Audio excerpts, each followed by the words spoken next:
तुमने इस वीडियो पर क्लिक किया है तो तुम्हें ऑलरेडी पता है कि समय रैना के शो इंडियाज गॉट लेटेंट को लेकर कैसी आउटरीच चल रही है। मैं आपको वो सारे रीजंस बताऊंगा जिसकी वजह से ये आउटरीच इस हद तक पहुंची है। समय रैना ने अपने यूट्यूब मेंबरशिप की टैब पर एक वीडियो डाली थी। जिसको नहीं पता उसके लिए बता दूं कि मेंबरशिप टैब की वीडियो देखने के लिए आपको एक अमाउंट ऑफ मनी पे करना पड़ता है और मेंबरशिप का amount per month subscription basis पर होता है, just like Amazon, Netflix etcetera. इसका प्राइस डिसाइड करने का फैक्टर चैनल क्रिएटर के हाथ में होता है, वो कितना भी ज्यादा या कम रख सकता है। मिनिमम प्राइस आपको 29 रुपीज पर मंथ रखना ही पड़ता है। हम टॉपिक से भटक गए लेकिन कॉन्टेक्स्ट देना इंपॉर्टेंट था। इंडियाज गॉट लेटेंट का शो फॉर्मेट में आपको नहीं समझाऊंगा क्योंकि आई होप आपको वो सब पहले से पता है। जैसा कि मैंने बताया, समय रैना के यूट्यूब चैनल के मेंबर्स ओनली टैब पर एक वीडियो अपलोड होती है। उसमें गेस्ट होते हैं Ashish Chanchlani, Ranveer Allahbadia AKA Beer Biceps, Apoorva Makhija AKA the Rebel Kid और Jaspreet Singh. To be honest मैं आपको बोलूं तो मैंने इनमें से सिर्फ आशीष चंचलानी का कंटेंट देखा है और मैं एज अ क्रिएटर अच्छे से आशीष चंचलानी को ही जानता हूं। बाकी जसप्रीत सिंह, अपूर्वा मखीजा, इनका तो मैंने नाम भी नहीं सुना। 12 फरवरी 2025 को समय रैना अपने ट्विटर और इंस्टाग्राम पर एक पोस्ट डालते हैं कि मैंने इंडियाज गॉट लेटेंट की सारी वीडियोस हटा दी है अपने यूट्यूब चैनल से। अब सवाल ये है कि ऐसा क्यों हुआ। इस वीडियो में मल्टीपल आउटरीच पॉइंट्स थे। अभी ऐसी बहुत सारी क्लिप्स बाहर आ रही है जिसको लेकर लोग अपना गुस्सा दर्शा रहे हैं, लेकिन ओरिजिनली लोगों का दिमाग 3 चीजों पर खराब हुआ था। 3 आउटरीच पॉइंट्स थे, मैं आपको सारे एक्सप्लेन करूंगा। पहला आउटरीच होता है जसप्रीत सिंह की केरला की 100% लिटरेसी वाले कमेंट पर। एक कंटेस्टेंट केरला के थे, उन्होंने कुछ खराब परफॉर्मेंस दे दिया था। उसके स्पॉन्टेनियस रिएक्शन में जसप्रीत ने बोला, Kerala sir 100% literacy sir. I think ये कॉमेडी नहीं बल्कि इंसल्ट है। केरला वाले एजुकेटेड है, how is this even a joke. जितना मुझे पता था एजुकेशन को एक एसेंशियल्स ऑफ लाइफ में गिना जाता है। मैंने सिर्फ ये सारी कंट्रोवर्शियल क्लिप्स देखी है, मैंने पूरा एपिसोड नहीं देखा। हो सकता है मैं चीजों को आउट ऑफ कॉन्टेक्स्ट ले लूं। मैं अगर गलत हूं तो कमेंट्स करके बता देना। Still it was a silly comment. दूसरा आउटेज हो रहा है द रेबेल किड के कमेंट पर। इनफैक्ट इनके भी मल्टीपल कमेंट्स हैं लेकिन मैं एक हाईलाइट करूंगा। एक कंटेस्टेंट की डायलॉग डिलीवरी के दौरान उनकी टंग स्लिप हो जाती है, वो थोड़ा फंबल से हो जाते हैं, वो सेंसेशन बोल नहीं पाते सही से।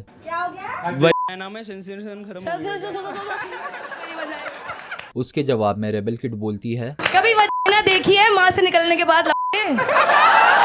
इस पर्टिकुलर इंसिडेंट की आप पूरी क्लिप देखोगे ना तो आपको पता चलेगा ये कमेंट भी एक स्पॉन्टेनियस रिएक्शन था। स्टेज पर जो कंटेस्टेंट आए थे उन्होंने ऑडियंस में बैठी हुई लड़की पर एक कमेंट मारा था। अब वो लड़की द रेबेल किड की दोस्त थी। ये बात उन्होंने वही स्टेज पर बोल दी थी। ये बात कंटेस्टेंट को भी पता चल गई थी, बाकी गेस्ट को भी पता चल गई थी। उसके बाद ही कंटेस्टेंट ने सेंसेशन वाला डायलॉग मारा। फिर जैसा मैंने बोला उसके जवाब में स्पॉन्टेनियस रिएक्शन आया। ऐसा तो है नहीं कि लेटेंट की वीडियोज में पहली बार किसी ने गाली दी हो। शो का फॉर्मेट ही वैसा है, अनस्क्रिप्टेड एंड डार्क ह्यूमर। देखो होता क्या है, जैसा इन्वायरमेंट होता है ना उसके अकॉर्डिंग फ्लो में इधर उधर निकल जाता है इंसान। वीडियो मेंबर्स ओनली टैब पे थी। खरीदने वाले लोगों को आइडिया था कि क्या एक्सपेक्टेशंस रखनी है। बाय द वे मैं डिफेंड नहीं कर रहा हूँ कोई भी एंगल से, जस्ट फैक्ट्स के साथ अपना ओपिनियन रख रहा हूँ। You can either agree to it और डिसअग्री टू इट। तीसरा आउटरीच होता है बियर बाइसेप्स के माँ बाप वाले कमेंट पर। एक कंटेस्टेंट को वो बोलते हैं, क्या आप मरते दम तक रोजाना अपने माँ बाप को प्रोसेस ऑफ रिप्रोडक्शन करते देखोगे या एक ही बार में उन्हें ज्वाइन करके उस प्रोसेस को हमेशा के लिए रोक दोगे। रणवीर ने ये चीज इंग्लिश में बोली थी, मैंने आपको अपने शब्दों में समझा दिया। Okay, bro, I have another question. Yes. Would you rather watch your parents have every day for the rest of your life? क्या हो गया रणवीर भाई को? और अपने अपने पकड़ लीजिए तुरंत। or would you join in once and stop it forever?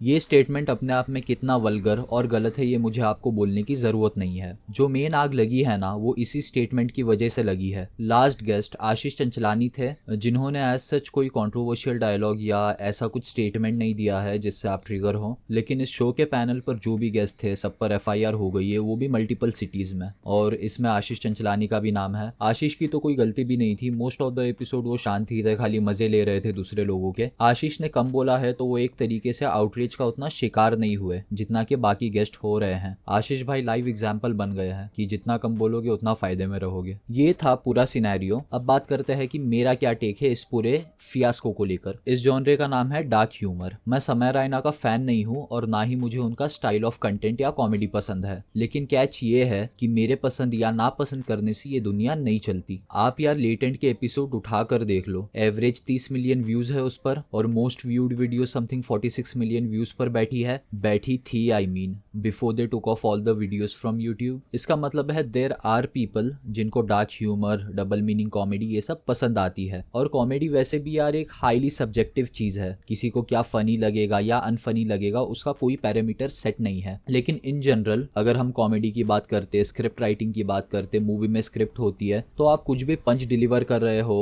या कुछ कॉमेडी स्टेटमेंट दे रहे हो, एनीथिंग, तो उसके पीछे एक नरेटिव का बिल्डअप होना बहुत ज्यादा इंपॉर्टेंट है। नरेटिव बिल्ड होना, उसका एक आपको प्रॉपर कॉन्टेक्स्ट मिलना चाहिए, फिर जाके कितना भी डार्क ह्यूमर कुछ भी XYZ हिट होता है ना तो उसका एक अलग मजा आता है। ऐसा नहीं कि आप कैमरा उठाओ, आप 10 गाली देने लग जाओ बिना कोई कंक्लूजन के या बिना कोई बिल्डअप के, वो सेंस नहीं बनाता। रणवीर का स्टेटमेंट बहुत बकवास था, उस बात में कोई दो राय नहीं है, लेकिन इस बात को भी ध्यान में रखना कि शो अनस्क्रिप्टेड है और फ्लो में एक दूसरे से बेटर पंच डिलीवर करने के चक्कर में ये सब हुआ है। अगेन मैं डिफेंड नहीं कर रहा किसी को, ना ही मैं किसी के अगेंस्ट हूँ। इससे जो मेजर इम्पैक्ट आया है वो समय रायना पर और बियर बाइसेप्स पर आया है। एज वी स्पीक समय रायना के हाथ से बहुत सारे ब्रांड चले गए हैं, उनके सारे वीडियोस यूट्यूब से हट गए हैं, उनके खुद के समय रायना वाले चैनल पर भी और इंडियाज गॉट लेटेंट का अलग से चैनल था उस पर भी, जिस पर ये लोग छोटी छोटी क्लिप्स डाला करते थे। अब इसका एक रीजन बता देता हूँ आपको क्या है। अगर ये सेम चीज कोई यूएस का क्रिएटर बोलता या कोई बाहर का क्रिएटर बोलता, फॉर एग्जाम्पल मिस्टर बीस्ट बोल देता जिसकी इंडिया में भी अच्छी खासी फैन फॉलोइंग है, तो इतना बड़ा आउटरीच बनता ही नहीं। अब समय रायना पर क्यों बना है? पहली बात तो देखो, जो टॉपिक पर इन्होंने बात की है वो बहुत भद्दा स्टेटमेंट था, मैं वापस बोल रहा हूँ, लेकिन ये सारा एक पार्ट ऑफ टैबू है। अब हम टियर 1 सिटीज में देखेंगे, मेट्रो सिटीज में देखेंगे, जैसे मुंबई, बैंगलोर, दिल्ली, ये सब हो गया, वहाँ जो लोगों को अच्छा खासा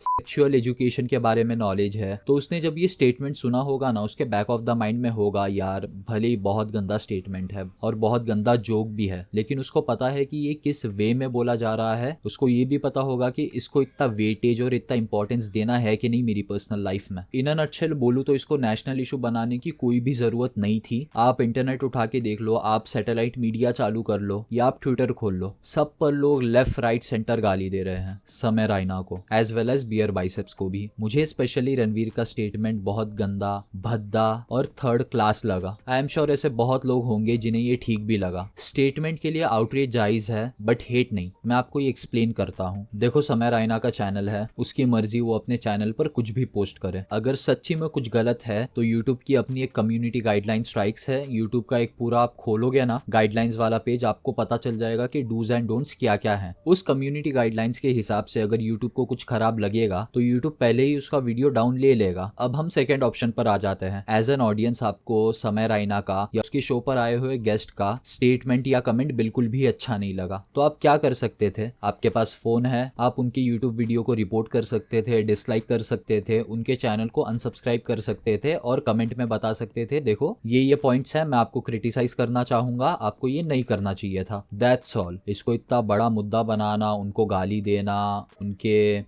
इंस्टाग्राम पेज वगैरह पे जाके गाली देना, ये सब कहाँ की ह्यूमैनिटी है यार। आप एक बार ये बॉयकॉट गैंग की टोपी उतार के ठंडे दिमाग से सोचो, out of all the issues we have in our country right now and in our personal lives, क्या हमें इस सिचुएशन को लेके इतनी ज्यादा रुचि दिखाना चाहिए? और दिल पर हाथ रख के बोलो, आप में से कोई भी इतना सीधा है कि जो उसने बोला आपने वैसा कुछ देखा ही नहीं हो या सुना ही नहीं हो? अच्छा लगे या बुरा लगे वो बाद की बात है। फिर कॉन्ट्ररी टू दैट, कुछ कॉमेडियंस तो ऐसे भी हैं जो हेट वगैरह दिखा रहे हैं जस्ट बिकॉज समय इज फेमस। उसका कॉमेडी करियर और उसकी स्टाइल ऑफ कॉमेडी चल गई and he is making unreal amount of money. समय लिटरली महीने में इतना पैसा उठा रहा है जितना ये कॉमेडियंस ने अपने पूरे करियर में नहीं कमाया। वो वाला एक फिनोमिनन होता है ना कि मैंने अपनी पूरी जिंदगी में ये अचीव नहीं किया और ये कल का आया हुआ लौंडा मुझसे आगे निकल गया, वैसा कुछ भी हो रहा है। और इस एपिसोड से पहले तक भी समय रायना ऐसा ही कंटेंट बना रहा था। आप राखी सावंत वाला एपिसोड उठा के देख लो और भी 3-4 एपिसोड देख लो, ऐसी बातें होती रहती है। और उसने कुछ बहुत अच्छी चीजें भी की है अपने लेटेंट वाले शो में, कुछ अंडररेटेड आर्टिस्ट को सपोर्ट किया है, तो वो सारी चीजें भी हाईलाइट करो ना। ये चीजें होने से पहले भी वो डबल मीनिंग कंटेंट, ये वाले कंटेंट बनाते आ रहा था, डार्क कॉमेडी, लेकिन तब नरेटिव कुछ अलग था, तब आउटरीच थी नहीं। तो बड़े बड़े ब्रांड्स, चाहे वो क्लोथिंग के ले लो या XYZ जो भी, सबको पता था ये क्या कर रहा है, क्यों कर रहा है, फिर भी इसके आगे पीछे घूम रहे थे, हमारा प्रमोशन कर लो, हमारा प्रमोशन कर लो, क्योंकि भाई 30-35 मिलियन व्यूज आते हुए दिख रहे हैं, हमको आईबॉल्स चाहिए। और अभी आउटरीच आउटरीच हुआ है तो